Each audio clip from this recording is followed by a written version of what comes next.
Hello friends, welcome to Joyce creative garden. আজ একটা পুণ্য দিন। আজ গুরু নানকের জন্মদিন, রাস পূর্ণিমা। আবার জৈনরা পরেশনাথের মিছিলও বার করে। ছোটবেলায় চিতপুরে বাড়ি ছিল বলে পরেশনাথের এই মিছিলের সাথে ভীষণভাবে যুক্ত। আজকে কাজে বেরিয়েছিলাম, হঠাৎ মনে হলো আজকে তো গুরু নানকের বার্থডে, এবং আমরা যেখানে কাজে গিয়েছিলাম তার খুব কাছেই একটা গুরুদ্বারা ছিল। তো কোনোদিন এর আগে গুরু নানকের জন্মদিনে গুরুদ্বারার ভেতরে যাইনি। তো এই প্রথম জিজ্ঞেস করলাম, এবং জিজ্ঞেস করে বাবা আর আমি ওপরে উঠলাম। সত্যি শিখেদের আতিথেয়তার কোনো শেষ নেই। প্রত্যেককে প্রসাদ হিসাবে জিলিপি দিচ্ছে, সুজির হালুয়া দিচ্ছে, তারপরে বেড টোস্ট দিল। চা আমরা খাইনি, বেরিয়ে এসেছি, তারপরেও একজন ডেকে বলল আমার বাবাকে, আঙ্কেল আপনি চা খেলেন না, বলে ভেতরে নিয়ে গেল। তো সত্যি মনটা ভরে গেল আমাদের।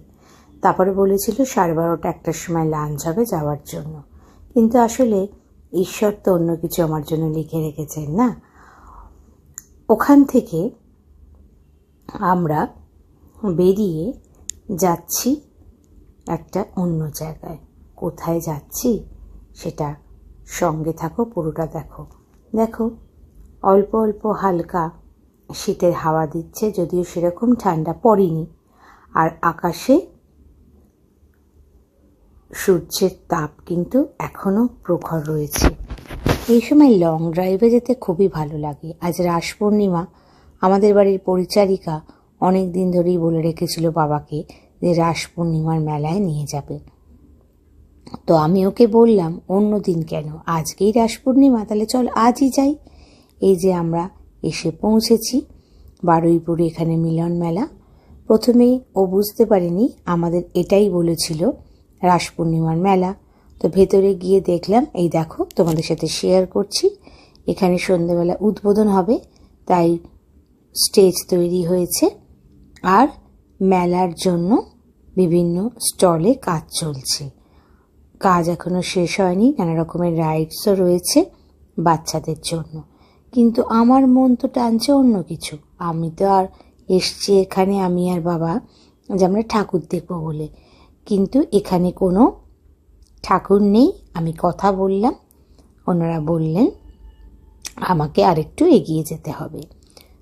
তো আমরা এগিয়ে চলেছি। এ দেখো চলে এসেছি বারুইপুর আর জয়নগরের মাঝখানে এই রাস মাঠে। এখানে সমস্ত মেলা বসেছে, জিলিপি ভাজা হচ্ছে, সবাই রেডি সন্ধেবেলা মেলার জন্য। এবার সবাইকে জিজ্ঞেস করলাম, আচ্ছা রাধাকৃষ্ণ ঠাকুর কোথায়? তো সবাই দেখালো এই প্যান্ডেলের পিছনের দিকে একটা বাড়ি আছে। রাস্তাটা বড্ডই এবড়ো খেবড়ো, কিন্তু চলো দেখি কোথায়। দেখো বাড়িটা তো বহু পুরনো। বাবারে, এখান দিয়ে তো শিকড় গজিয়ে গেছে দেখছি। অনেকটা পথ এবড়ো খেবড়ো হেঁটে আসতে হলো, কিন্তু বাড়িটার সামনে এসে মনে হলো সত্যি এটা তো একটা ঐতিহাসিক বাড়ি। ঈশ্বর হাত ধরে নিয়ে এলেন। বাবা প্রথমে খুব বিরক্ত হচ্ছিল, এত রাস্তাঘাটে হাঁটতে হলো বলে, রাস্তাটা যেহেতু খুব একটা ভালো নয়। কিন্তু বাবাকে বললাম চলো ভেতরে যাই একটা ঐতিহাসিক বাড়িতে। আজকে আমরা রাস পূর্ণিমায় এলাম, ঈশ্বরই আমাদের ডেকে নিয়ে এসেছেন। এই দেখো বন্ধুরা, এই ভিতর দিয়ে যেতে হবে। জিজ্ঞেস করলাম কোথায়, তো আমাকে দেখালো ওই যে দূরে লাল রঙের বিল্ডিংটা, ওইখানেই আছে রাধাকৃষ্ণ। মন্দিরের গেটটা বন্ধ করে দিচ্ছিল। আমি দূর থেকে চিৎকার করে বললাম, কাকু আমরা ভেতরে আসবো। তো উনি গেটটা খুলে দিলেন। এই দেখো, তারপর ওনার কাছ থেকে আমি জানতে পারলাম এটা 400 বছরের পুরনো ঠাকুর রায়চৌধুরীদের। তো আমার ইচ্ছা ছিল ওনাদের সঙ্গে দেখা করার, কিন্তু ওনারা বললেন ভেতরে, আর আমারও কাজ আছে। কিন্তু আমি এটাই ঠাকুরকে বলে গেলাম দর্শন করে যে আমি নিশ্চয়ই আসব, কারণ রায়চৌধুরীদের সাথে আমাদের পরিবারের একটা যোগসূত্র আছে। সেই রায়চৌধুরীদেরই কেউ কিনা সেটা আমাকে অবশ্যই জানতে হবে। ভালো লাগলে শেয়ার করো।